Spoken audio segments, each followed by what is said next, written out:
I'm Allan. And I'm Jess. And we are Bored Together. So today we're going to be doing our top 10 games of 2023. This doesn't mean that the games necessarily released in 2023, but it's our top games that we played throughout the entire year of last year. We are going to start with 2 honorable mentions each, and then go from 10 to 1, and then go from there. So I'm going to go ahead and kick us off with my first honorable mention. And as you can tell, there's definitely 2 kinds of people in this digital, world. she's paper. So. Okay.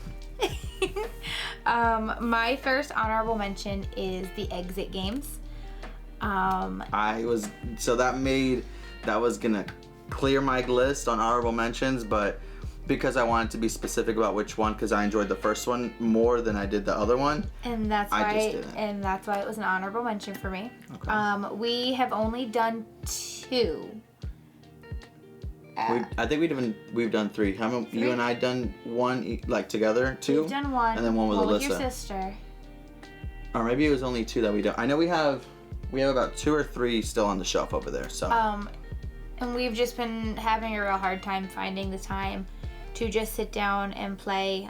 Because the first time it was just me and Allan, it took us a little longer. It took us over like 2 hours. We didn't know what to expect. Yeah, we had no idea. For those of you who have never played an exit game before, when they tell you you're going to use every piece of it, you're going to use every piece of it. Yeah, I remember there was one of the sections where I was like, Jess, I cut the box into decimated pieces. Jessica's like, no, you're destroying the box. And I said, it literally says to use the box. And I said, look, they have to have clues. And if I would have kept pushing, I think I would have gotten it. I was on the right track, but I didn't actually get what we were doing yet. We only played 2 this whole last year. We didn't really find out about them until it was your birthday that you got your first, and I don't think we played it until October. That's the end of August. Yeah, and I don't think we played it until October. Yeah, we said we were gonna try to do one a month, but we were gonna buy ones that matched. We bought a polar one for Christmas. And it's still there. Still wrapped up in our shelf. So hopefully in 2024 we can actually keep doing that, because we really did have a good time. It's just finding the time to sit down and do them. Okay, so that was my number 2 honorable mention. Okay, so my first honorable mention would be Gravwell. So we played this only once, which is why for me it's on our honorable mention list. We do own it now. I have a tendency, if I like it once, it doesn't matter. I'm going to buy it and it's ours. We haven't opened it though, but we played it at PAX Unplugged with Landon and Jackie. Landon introduced the game to us and we had a phenomenal time. I think a portion of it was you don't know what to expect. I swore I was up at the front. I was going to win. I had everything ready and you won, right? No, Jackie won. Either you or Jackie won. And it was sure it was Jackie. I think it was Jackie, and it was a last second, she pulled the right card, she played the right It was thing. Jackie, because Landon and I kept pulling each other back to the center. Yep. Yeah. So, it's hard for me to kind of explain the game because we've only played it once, but it did leave quite a mark and I really enjoyed it. So that was my first honorable mention, and hopefully we get to play it more this year. My next honorable mention, which I'm sure is somewhere on your list, is Burn Book. Okay. It's Mean Girls Burn Book, and the reason it's an honorable mention is because it's one of those games that you definitely have to play with the right people. If you have a group of friends that enjoy laughter at their own expense, yeah, you're just roasting each other. It's definitely a fun game. We definitely have our people that we can play it with. It's not a game that I would sit down and play with Grandma. No. No, and even if we're not that comfortable with a friend group, we won't play it with them. If it's a newer friend group, or if somebody has brought somebody else that we don't really know, or if they get their feelings hurt quick. We get very into the game and we get very, very toxic, and we're very personal in the game, so in the funniest way possible. Yeah, we all have a good time, but we definitely just sit there and roast each other. My sister was reluctant to play it. She's my younger sister, and she finally played it with us over New Year's Eve, and she loved it, but we were just dismantling each other one at a time, so it was fun. Yeah, so that is why it's an honorable mention. It's definitely one of my top games, but definitely have to have the right audience. Yeah, sorry, I'm not being rude. I am numbering my things because I realized if I'm just looking at it at a glance, I don't know what's numbered with what. Because you didn't write it out. Yeah, well, I have it now, so quick and easy, right? All right, so my second honorable mention, there will be a mix. It's not all just board games. Some are like card games. So my second honorable mention is Lorcana. I knew you were going to have it on there. The reason it's an honorable mention, well, I jumped fully into it, so I have a little section over there that's like all my Lorcana stuff. We haven't really been able to find the time to play with other people than ourselves. One of our local board game stores has Lorcana League. Oh, Lorcana League, sorry. Yeah, there you go. Every Saturday, but again, it's just timing, getting there. We went once. We went once when I had only played maybe 3 times. Yeah, and Jessica kind of got her ass handed to her. And I got my feelings hurt a little bit. yeah, and the person, I don't think he was trying to be like mean or anything, but he was kind of like just judging and kind of being a little rude with Jess about not knowing the rules or playing this card incorrectly, or like, why would you even have this in your deck? So I think that didn't help with us going back and playing anymore. But we do have a lot of cards. I think we have a full set of the first chapter. The second chapter, we still have cards from packs we haven't opened. We haven't unplugged. We haven't opened. We haven't unboxed. So we might make that a video, just opening some cards on the channel. But that's why it was an honorable mention. While I really, really like it, I want to find more time to play it. And I know they have Pixelborn to play online, but same thing, I just haven't had the time to. Okay, so we were only supposed to have 2 honorable mentions each, but as we all know, I do whatever I want. So I have a third. My channel, my rules. Yeah, so my channel, my rules. The last honorable mention is not even on my list, but I was debating putting it on my list or not, is Cockroach Poker. So it's a game that Landon showed us as well, and basically it's a deception game, and I love those, and I'm really good at them. Basically, it's essentially poker. You're lying. You're trying to bluff, and get another opponent to have a collection of a number of cards. Once they do, they lose, basically, and you're trying to knock out all the opponents and be the last one standing. So the best part of that game, I think, for me, was that we played that. Just Landon and I. One day he just pulled it off the shelf and was like, "Hey Jess, like let's play this game." Everybody else was doing something else. I think they were having a party. I think you guys were playing Super Mario. Yeah, I think we were playing Smash Bros. And Landon and I were just kind of sitting there, and he pulls this game out and he just starts laying out the cards, and I'm like, "Okay, so this is what we're doing, okay?" And I am as amazing as a liar Allan is. I am awful. Complete opposite, yeah. Other end of the spectrum. If I start lying, my face turns red, and I start stuttering, and I can't look at you. And it's a whole she unravels. The waterworks start, and it's a mess. Yeah, she unravels. And so Landon thought that game was gonna go just for him. Yeah, he was gonna just destroy her. And I won. Yeah, so that helped Jess want to play it more. But it's a really fun and quick game. It's a card game. But again, we've only played it with a handful of people. I actually played it with your family too, and they enjoyed it as well. So, but it is an honorable mention. We can hop into our top 10 now. Right. So, you want to start us off? Sure. So coming in at number 10 for me is Pandemic. This was one of the first games that we had bought and like really got into. And we had bought all of the pieces, all like the Etsy expansions for it and all this other stuff. And then it just kind of sat on our shelf. Yeah. So yeah, we opened it to put away the like components we purchased, the organizer and everything, and it literally we hadn't moved it. Yeah. So when we did finally play it, I was like, wait a second. I really like this game. Yeah. And we haven't played it in a long time, and but it was still one of my top games of 2023, and I thought deserved the number 10 spot. Okay, so my number 10 on my list is gonna be Wonderland's War. So this was one about Wonderland's War. Yeah, so this was one that I was super excited to purchase. I'm kind of regretting not having backed. So they sent me the link to go through and finish up the Kickstarter. This last one they just ran to get the deluxe, and then the expansion, Shards of Madness, I think is what it's called. And then the little deluxe pieces, like the little rings and everything, but I just didn't.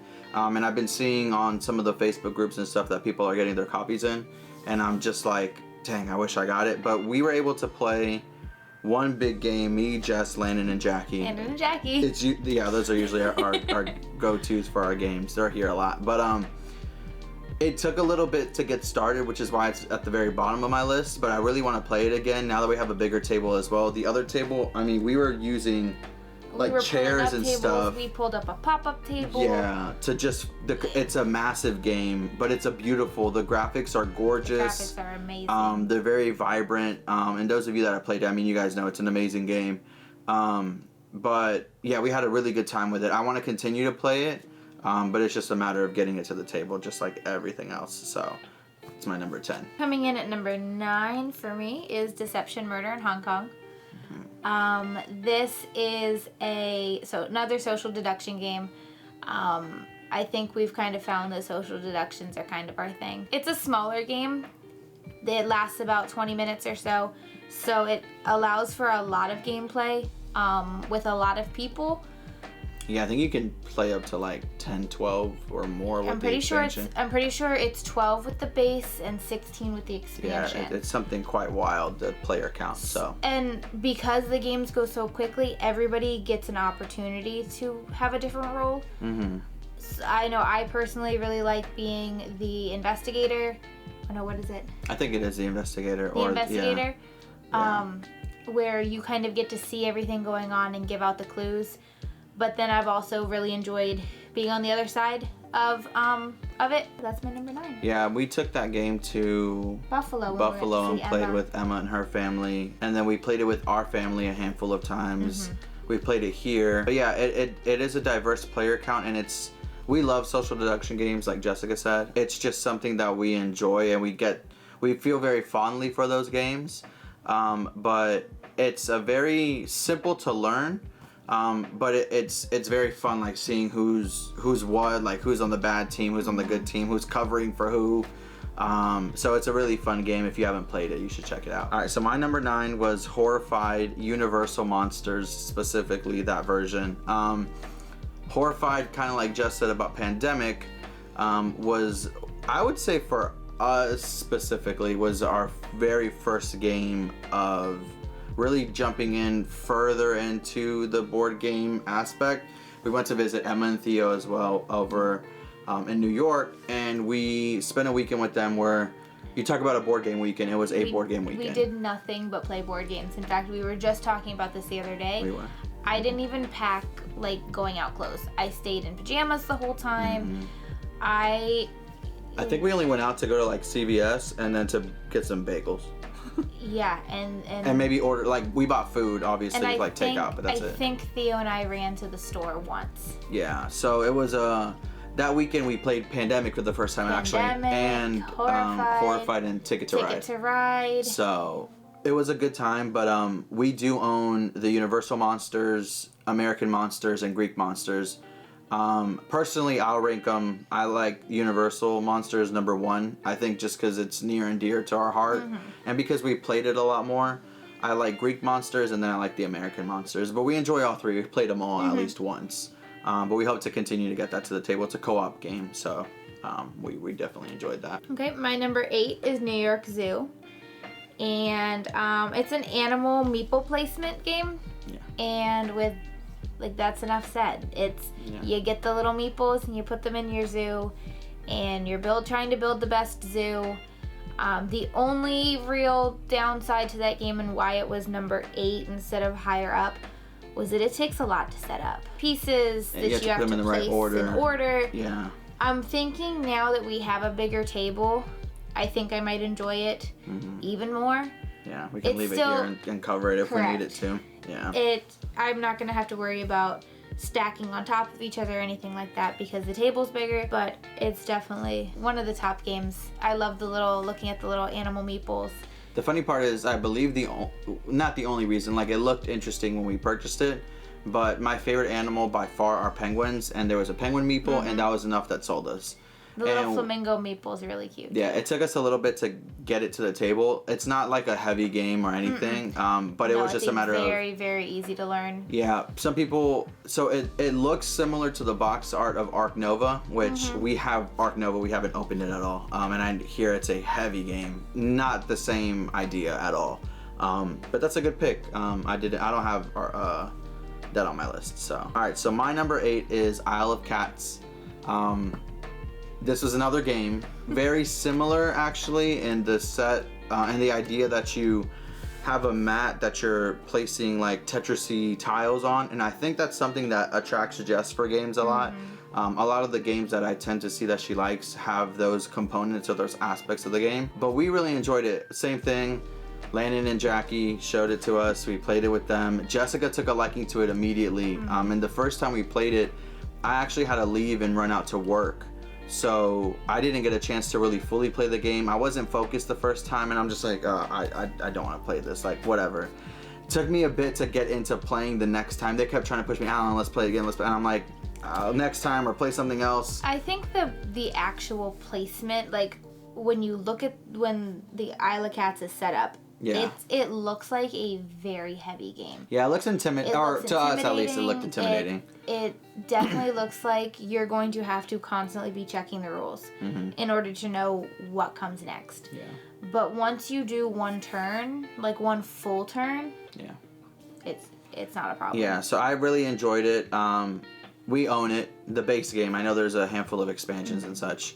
It is part of our 10x10 game challenge, so we hope to be playing it more throughout the year. And the Isle of Cats is actually my number 7. Okay, there we go. As I think we get further in, we're going to have a lot of crossover. We're going to have a lot of crossovers. Yeah, I believe but so. yeah, I think we touched on all the parts though. Okay, so yeah, why number it was 7. my number 7, yeah. Okay. All right, so my number 7 is Exploding Kittens. So it's another just fun, like little... I don't think... I guess it is a party game. I mean, they sell it at Target. Target sells a lot of party games, so I think it's under the party game section. It is, yeah. But yeah, we played it at Landon's house. Yeah. And Landon and Jackie's house. And we purchased it because we liked it a lot. And it's one of those where we've seen it on the shelf so many times. I mean, it's very predominant. They have a handful of expansions. We bought the Not Safe for Work edition along with the Barking Kittens expansion. And it's super fun. And we played it with my sister. That's like the Crokinole experience that Jackie and I had at PAX. Me, my sister, and Jess sat down and played. It might have been 10 to 12 rounds back to back of Exploding Kittens, and it was so fun. We were laughing, having a great time. For a very quick game, like I'm talking 15-20 minute game, we probably played for almost 2 hours. Yeah, it was a lot of fun. Yeah, it was, and we stayed up late. No one wanted to go to bed. Just like, oh, let's play one more time. Let's play one more time. One more. So we know that when we have those type of games, we're definitely enjoying it and having a great time. My number 6 is one game that I really hope we play more of in 2024, and it's Mysterium. I really enjoyed Mysterium, and I've never gotten the opportunity to be the ghost. Usually that's you. I know. I love that role. But it's a social deduction-ish. Kind of. I mean, you're working as a team. You're working as a team to try to solve the mystery. It's not social deduction. It's not social deduction, but I know what you mean. It's like a mysterious and somebody. It's a whodunit game. Yeah, somebody. It's. I think the way that everyone talks about it, it's a much. Not more advanced, but it's a big step up from Clue. Yeah. So Clue is very base. Mysterium will be like up here in terms of complexity and more that it adds, but it's the same idea. Yeah. I like looking at the little art and really trying to think for those of you who haven't played, the ghost cannot talk. The ghost just has to give clues to try to get cards. They're little cards with artwork pictures on it. Yeah, pictures and on it. You try to match those pictures up with the person, the reason, and the weapon. Yeah, correct. And the location. Who, location, weapon. Yeah. So the who, what, where. You start with the who, and they pass out the cards, and one card might be a picture of a kitchen. And you're looking at these people and, okay, well, who might be in a kitchen? Yeah, or you might think of like what color matches up with the background, or like what atmosphere does it seem like they have, the mood, like, and it's fun to see, even if you play with the same people, people's mindset just changes, and so, especially as the ghost, I'm sitting there and I'm like, oh, they have it, and then they're like, no, but look, this in the back, it's red, and the, you know, his shirt is red, so that's exactly what he's telling us.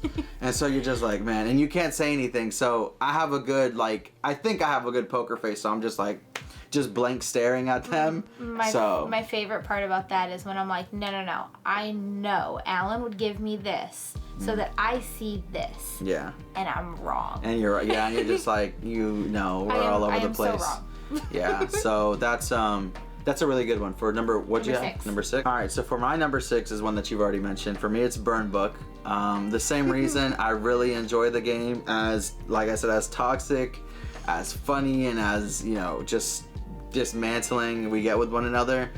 It's very fun. A lot of the times we're asking to play that one, and although we're very like into it to play, people continue to ask for it. Like, it's not like one of those like, oh, like I don't want to play. I think it's a form of stress relief too, though. Yeah, it's like you want to get out all your anger. Yeah. In form of a game, but like I said, you know, we have a good time. We know our friend group and the people we play with very, very closely, so it's not like to take offense to it. But like I said, especially with the way I know Jess is, and I know our friends can be, it's not one that we just pull out for just anybody. It's definitely, we have to have the right crowd for it. Yeah. But it's a good game. It's a good game. Regardless of the way you approach it. My number 5 is one that you mentioned, and it is the Horrified Universal Monsters. And for really no other reason except that's my feel-good game. That's a game that there's no question. If you lay it on the table, I know every mechanics of that game. Yeah, you're comfortable with it. Yeah. I am comfortable with that game. If somebody said $1 million, teach somebody how to play this game, no question I could do that. It's just a game that makes me feel good. Yeah. I just enjoy that game. We also play it with a lot of people. We played it with your dad. There's not many board games we've been There's able to not play many with board him. games he likes. But we played it with him, and he enjoyed. He actually has asked us to come back and play it. We found a second copy actually that we left at his house. That's basically his at this point. So we go and play his copy when we go over there.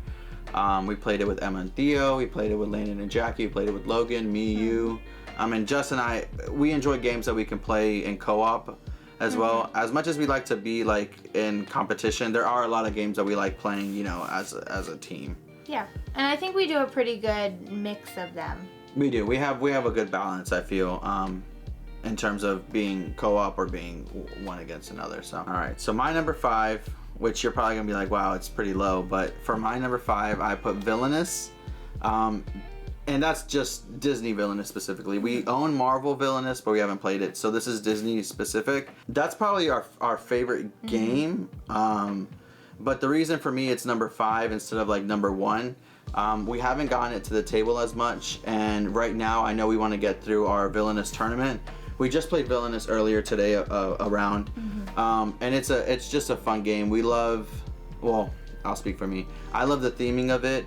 We're very big Disney fans, and same thing with Lorcana. You know, you have the songs, the locations, the characters, you know, and playing as the villain and the heroes coming in, and there's just a lot of theming behind it. It's super fun. It's one that, you know, we own every expansion that's out so far. We already know about the new released one that's gonna have King Candy and I don't know who else on the box. I know it's just from Wreck-It Ralph. Wreck-It Ralph, and I don't know who else is in it, but it's releasing later this year, so we're gonna get that once that comes out as well. But yeah, Villainous is one that we've spent a lot of money on.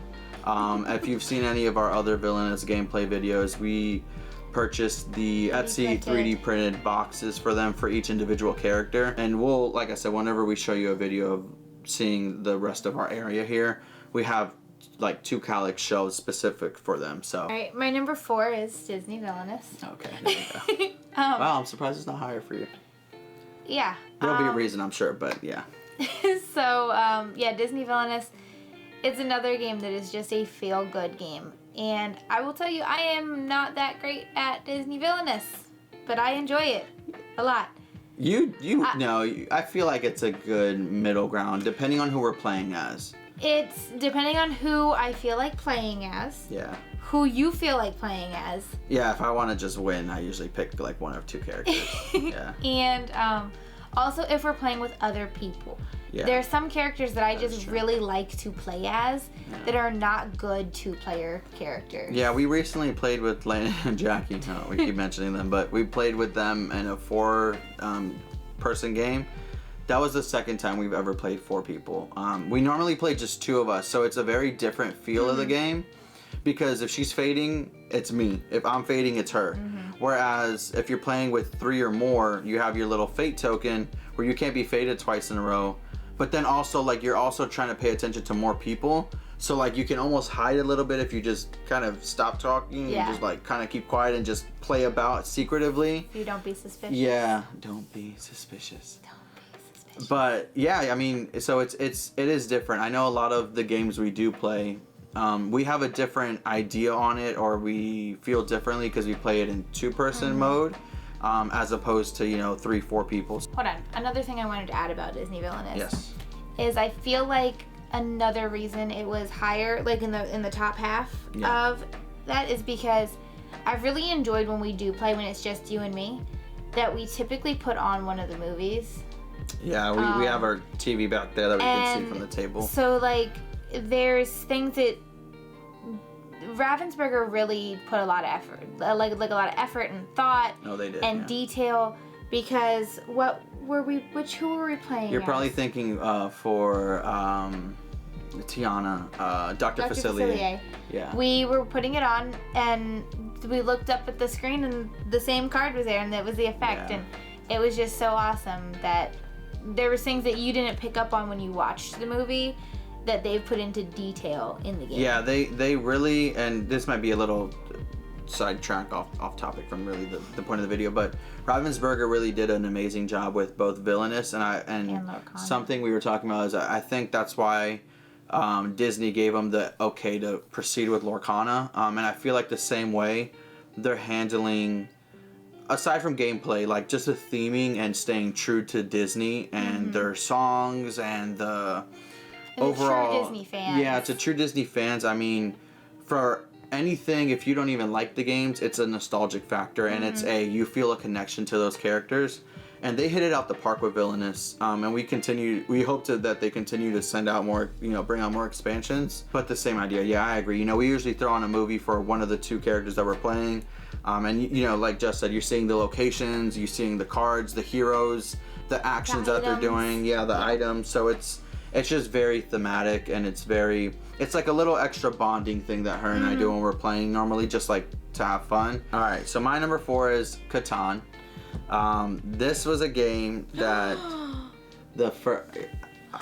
that's sad, but we'll since you maybe don't have it on your list, we could talk about it in full. When we first played Catan, Landon and Jackie were here. It was supposed to be a board game day/weekend with us. Yep, it was Landon's birthday weekend. Yeah, and so he came and he brought it. And we kept saying that was also one of those games where I feel like if I see the game too often, especially like in Target or something, like I'm almost inclined to just not play it. I don't know why. That's also a game that like you hear a lot of people talk about on like movies and stuff. Like anybody who watches Abbott Elementary, they had mentioned like a Catan night. Yeah. It's kind of like a very popular. Yeah, so I feel like sometimes I want to play games that I feel like are not as popular, which I don't know why. It's just me. But they came and they brought it, and we were playing, and I really enjoyed it the first time we played. Jessica had to step out and go do errands and stuff, so I had told her, I said, Jess, I just don't think you were focused the first time. And she's like, I don't know, it's not for me, like I don't like placing things. And I said, Jess, I think you're really gonna enjoy it. Long story short, I've been pressing her, or I had been pressing her, like, Jess, we're gonna play it. Jess, Please, I'm gonna buy it. Jess, I'm gonna buy it. I'm gonna go buy it from Target. Yeah, I'm gonna go get it. And I ended up buying the 3D version. Whenever I see something I want, whether I know I should or should not get it, I purchase it. So we purchased the 3D edition. Well, I purchased it, and she didn't know I purchased it. So what was funny about that is when we visited Emma and her family in Buffalo, we had joked that the Canadian Costco Oh yeah. sold the 3D Catan. Yeah, they kept and saying I that was they like, had it on sale. I was like, that's the only one that I would play. Ha ha ha. Like, I knew we weren't going to go to Canada to get it. Yeah. And I ended up getting really sick that weekend, and we left. And so because we were actually going to go. We were actually going to go and get it. Just cross the border over there to Canada for a little. And I got really sick, and we came home, and that was that. I didn't think anything of it. And Allan comes home one day, and there's an Amazon package in his hand, and guess what he bought? Yeah, so I had purchased the 3D Catan, and I basically, Jessica was like, fine, we can sit down and set it up. The graphics, well, like the pieces are amazing. They look beautiful. Anyone that likes Catan, I would recommend getting the 3D version, but it is limited. Like, you can't play any of the expansions on it. The Seafarers and Knights expansion, they sell a 3D version of it, but you cannot play with just 2 players. It has to be at least 3. At least 3. Or more. So it is a little limited, but for what we play, I think it's perfect. But to kind of backtrack a little, so we finally played it, and to just make a very long story super short, Jessica loved it. Loves it. And now we played it, what, 2 or 3 times yesterday, just yesterday. And we play it all the time. Right now, well, she has a win, I have a win. So we played twice yesterday, since we started this for 2024. But we played it a handful of times. Jessica really enjoys it. It's gorgeous. And when you finally did get me to play it, we probably played it. Oh yeah, we played it a lot that like that 9 or 10 times. In a row. The setup does take a little bit anyways for that bigger 3D set. But yeah, we enjoyed it. So yeah, that's my number 4, Catan. My number 3 is Blood on the Clock Tower. This is a social deduction game that... This one is a social deduction game. 100%. Yeah, no question. No question. That Landon and Jackie introduced us to. Yeah, so this was a game that I was a little reluctant to play at first. Again, it's a deceiving game. It's a good team, bad team.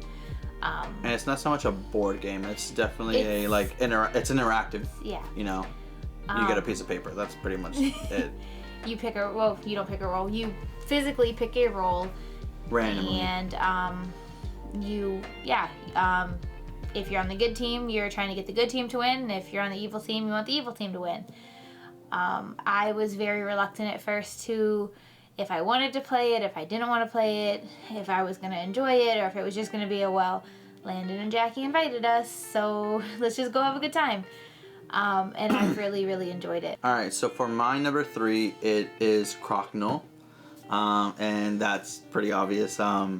So Crokinole is a dexterity game. It's a Canadian-based game where it's basically a board.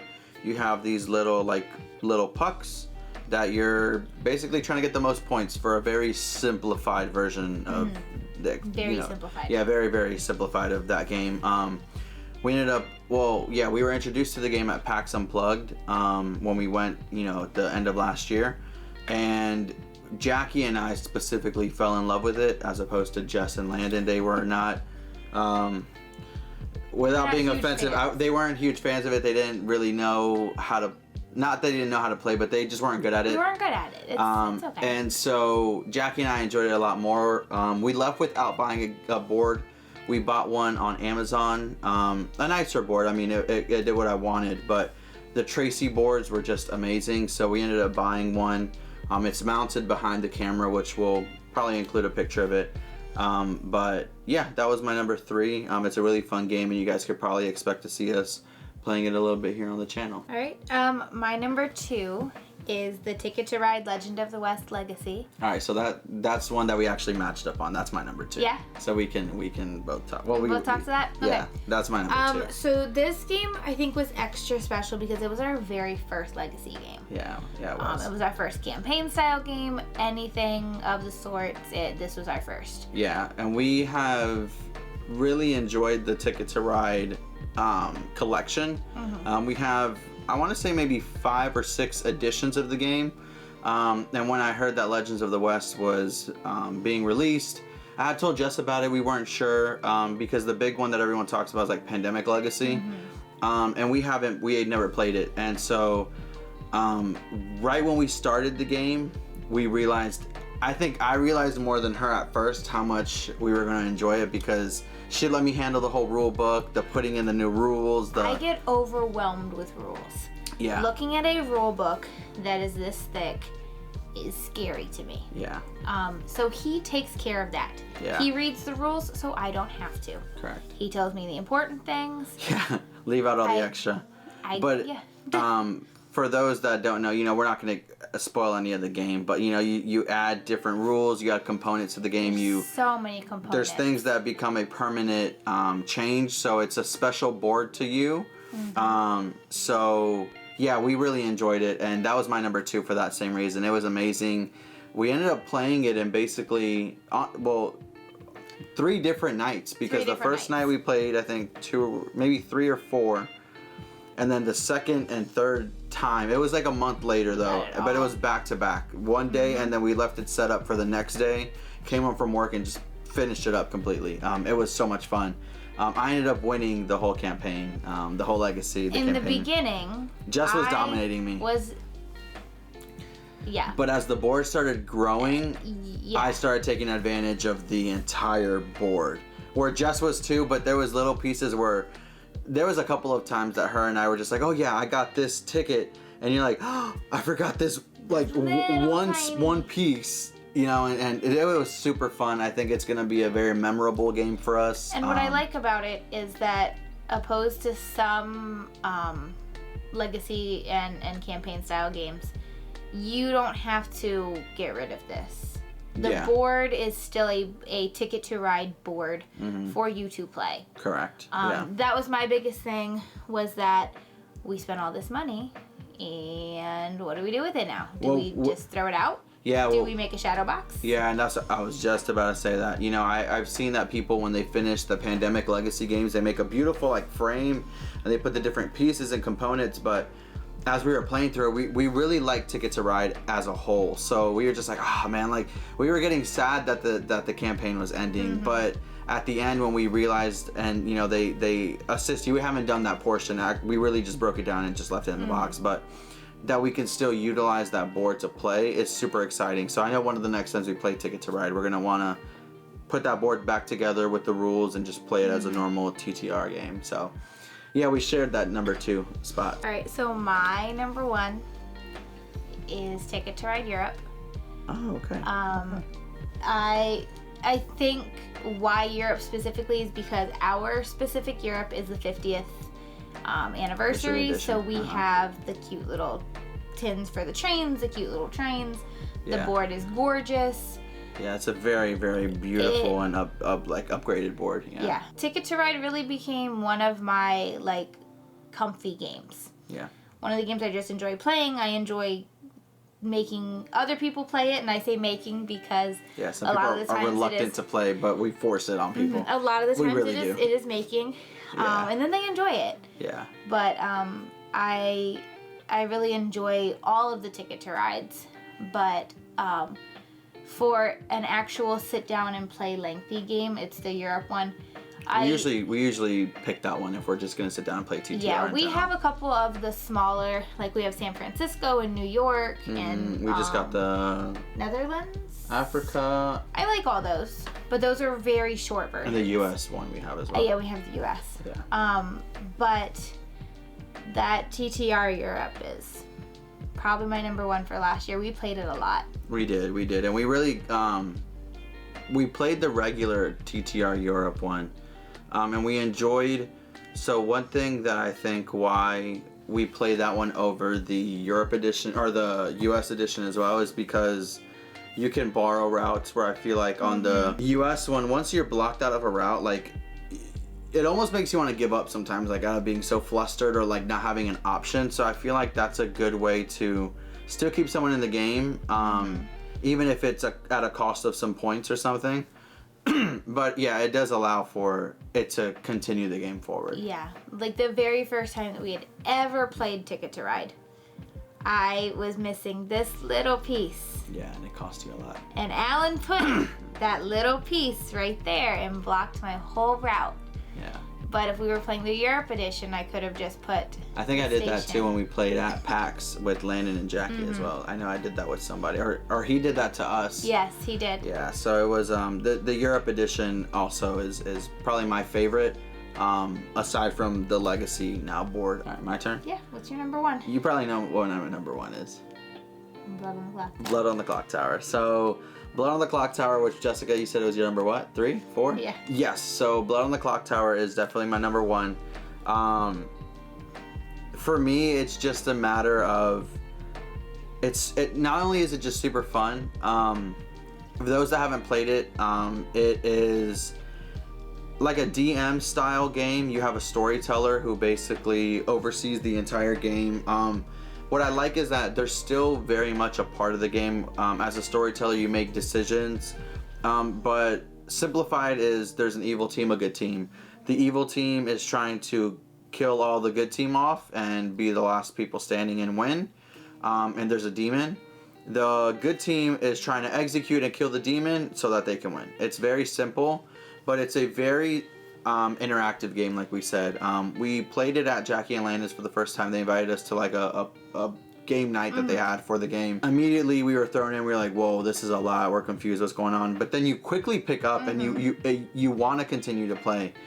After that, we played at their house many times. I decided to pick up a copy, which actually will be probably releasing a video here soon on the channel from our old house, and the setup was horrible, but just I think I finished editing the video already, so it should be out soon, if not already on the channel. But after that, I learned to storytell. I've story told so many times. I've played a lot. We played at PAX. I won. I was a part of both games that we played. I was a part of the winning team on both times. It's so fun. They do have Blood on the Clock Tower online, which I'm a part of their Discord and everything. I prefer in person.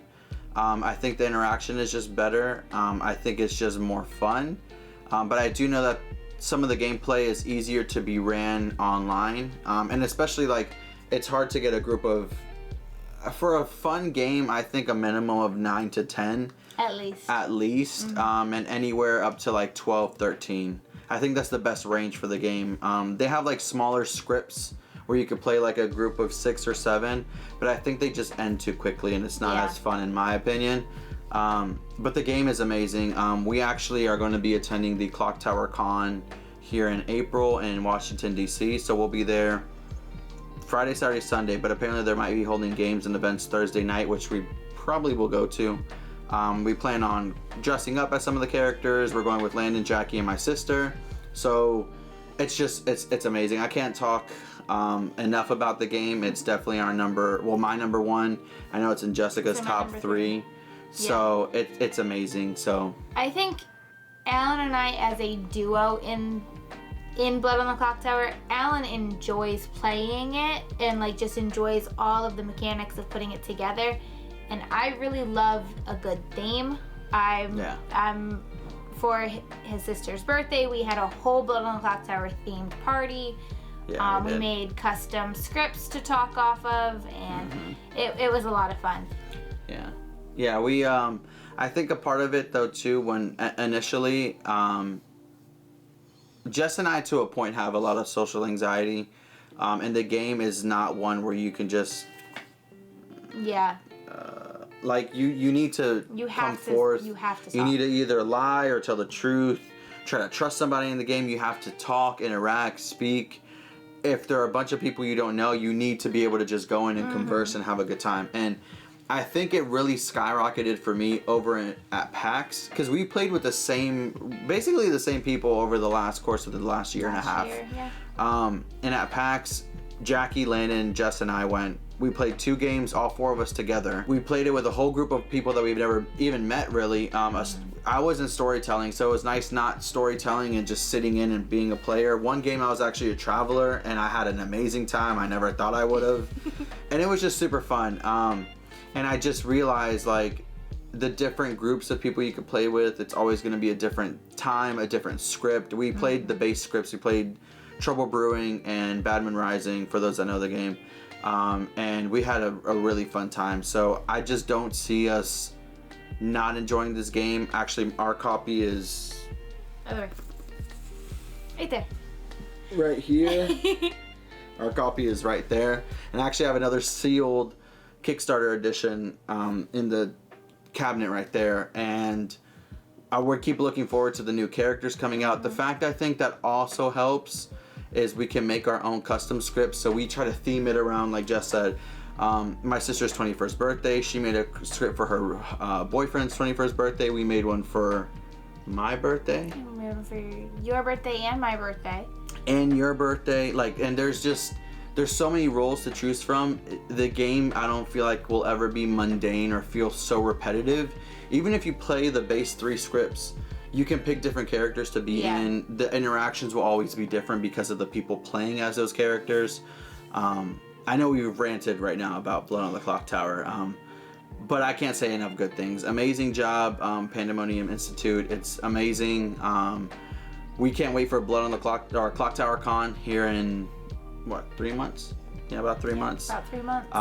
And we hope to keep playing and enjoying the time. So those were our top 10. 10 with a few honorable mentions. It's interesting how some of ours overlapped, and I expected more of our games actually to overlap, and some of the ones you said I just didn't think of. I can't believe I left Catan off. I can't believe you left Catan off. That's wild to me. But Deception I forgot all about. Not because of, I don't care, but I think when we were just browsing through our library of games that we have here too, I remember looking at it and I just kind of breezed over it, but we played it a lot. Mm-hmm. But I think it was just a matter of thinking of the entire year, in retrospect, the year as a whole. But I'm glad we didn't talk about it ahead of time. This is the first time we were hearing each other's lists, so it was quite enjoyable that way. But so that was our list, and we'll see what games we pick up this year and how this list changes or stays the same. Yeah, and if you guys want, you guys can leave your top 10, top 5, your top games for 2023 down below. Give us some new games to buy. give us some new recommendations. We're going to be financially responsible. Yeah, financially responsible, but continue to grow our collection. And we want to branch out and play some games that, we already own a bunch that we haven't even opened. So we plan on doing those, but we also want to branch out from the typical games that we've been playing. I know for us, we really want to learn how to play Wingspan and Everdell.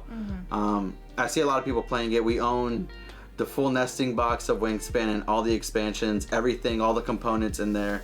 And Everdell, I wanted to buy the complete collection, but I told Jess that I would hold off until we actually open the base game, play it, learn to play it, and hopefully enjoy it. So yeah, if you guys have any recommendations for us, please let us know down below so we can check out some new games. And if you guys want to see some gameplay on those games, also let us know, and we'll, we have a beautiful board game table now, good equipment to record it fairly well so it looks nice. So just keep us posted. But otherwise, go ahead and follow our social media. Thank you guys for watching. We'll see you next time, where we continue to be financially irresponsible. Woo!